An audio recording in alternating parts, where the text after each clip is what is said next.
And welcome to Hannity. And tonight we begin with a warning for all Americans on the left and right and in the middle. Kamala Harris cannot be trusted. Her only core value is her own personal political gain and ambition.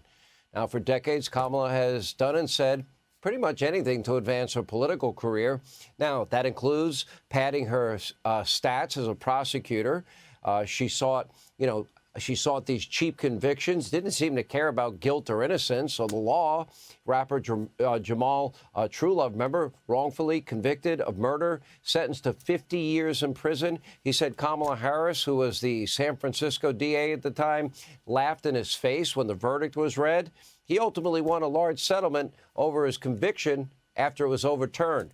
Meanwhile, an elderly man named George Gage, he was convicted of sexual assault, but a judge has found Kamala's office withheld important exculpatory evidence that might well prove his innocence.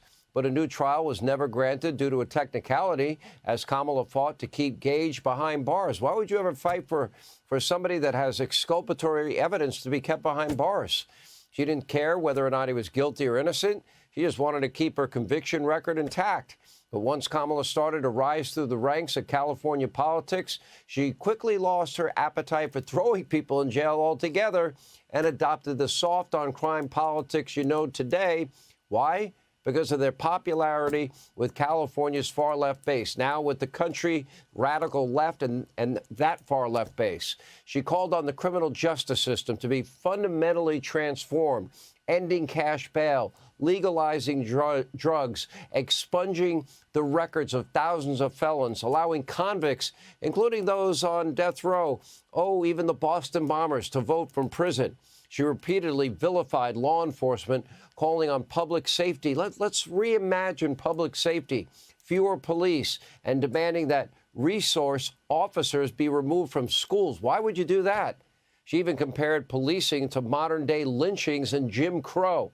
I don't make this up. Here she is. When we say that America has a history of systemic racism, we mean that from slavery, Jim Crow laws, lynchings, and policing, our institutions have done violence to Black Americans.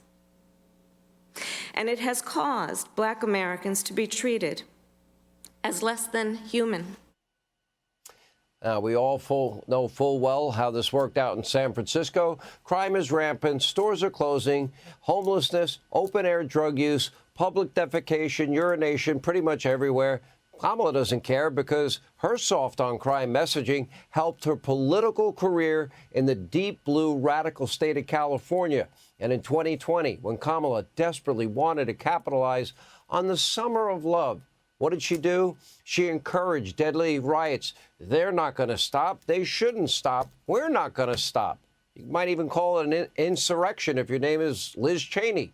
She even promoted a bail fund to get these violent criminals out of jail 4 days after a police precinct was burned to the ground. Innocent people raped and murdered by violent offenders out on bail, thanks to this insane bail fund that she supported. You know, they didn't have a lot of money. They raised over $40 million after her tweet went out. Kamala doesn't seem to care. She's only worried about advancing her own political ambition and career. That's why she accepted the job as Joe's running mate only a few weeks after calling him out as a racist. Remember, Joe partnered with the former Klansman, and he didn't want the integration of schools. He thought public schools would become racial jungles. And she said, well, I was that person. That's why she pretended that Biden was strong and vigorous when he was in a steep cognitive decline until the very moment Democrats sent him packing in a coup and coronated her as the party's new nominee. If she really believed Biden was capable and really believed that he was the best man for the job, well, why did she run to take a spot so quickly? Again, she doesn't care about truth, just personal advancement. Again, she's going to say and do anything to win an election. Now, think about this. For years, she has enthusiastically promoted far-left policies only popular in deep blue states. She co-sponsored the $93 trillion end of capitalism Green New Deal in the U.S. Senate with Bernie Sanders. She co-sponsored with Bernie Sanders Medicare for all, universal health care, the elimination of private health insurance. You can't have, the Party of Freedom says you can't have your own private health care. She called for illegal immigration to be decriminalized. She wants free housing, health care, and education, and now amnesty for her illegal immigrants. Over 11 million unvetted Harris, Biden, illegal immigrants in the country. And many, we now know, have terror ties. Many come from countries with terror ties. Many come from our top geopolitical foes. She called Trump's border wall a medieval vanity project. She applauded AOC's plan to raise income taxes 70 to 80%.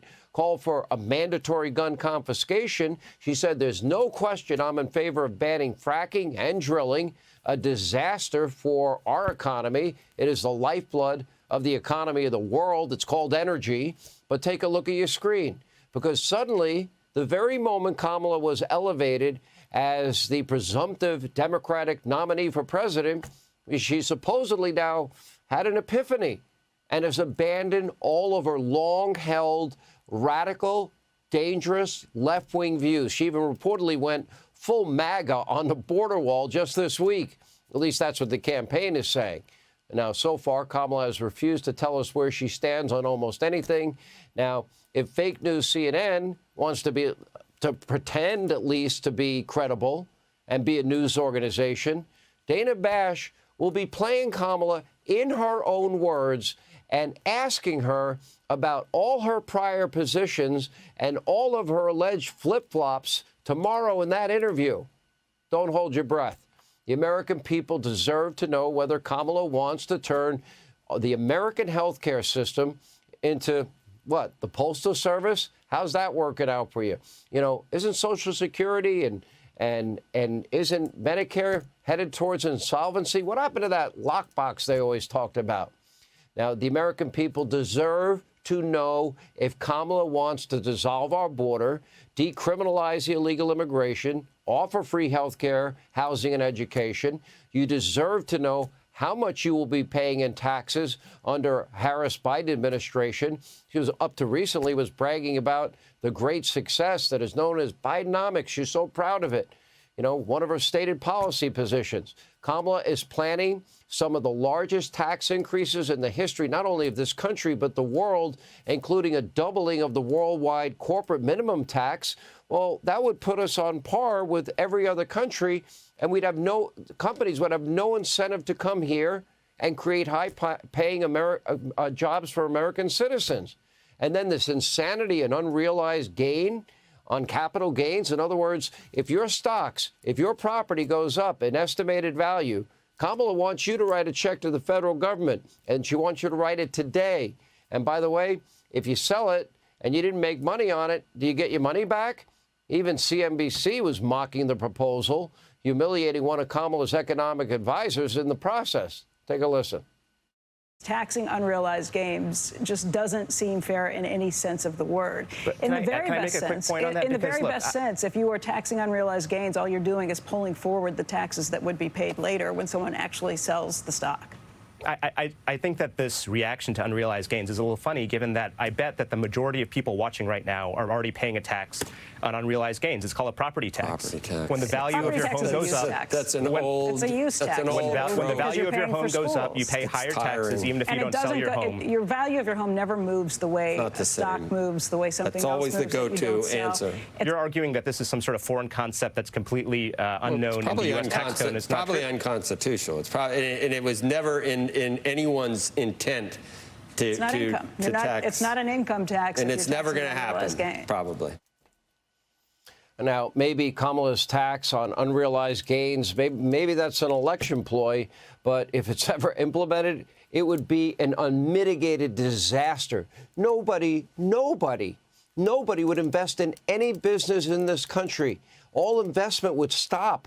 A sloppy attempt at class warfare to win votes. But here's the thing about Kamala Harris. After years as the most liberal person in Washington, D.C., you know, even to the left of Bernie Sanders, which most Americans apparently don't know, we have to assume the worst, because especially when Kamala Harris is doing everything under the sun to hide her true policies and beliefs.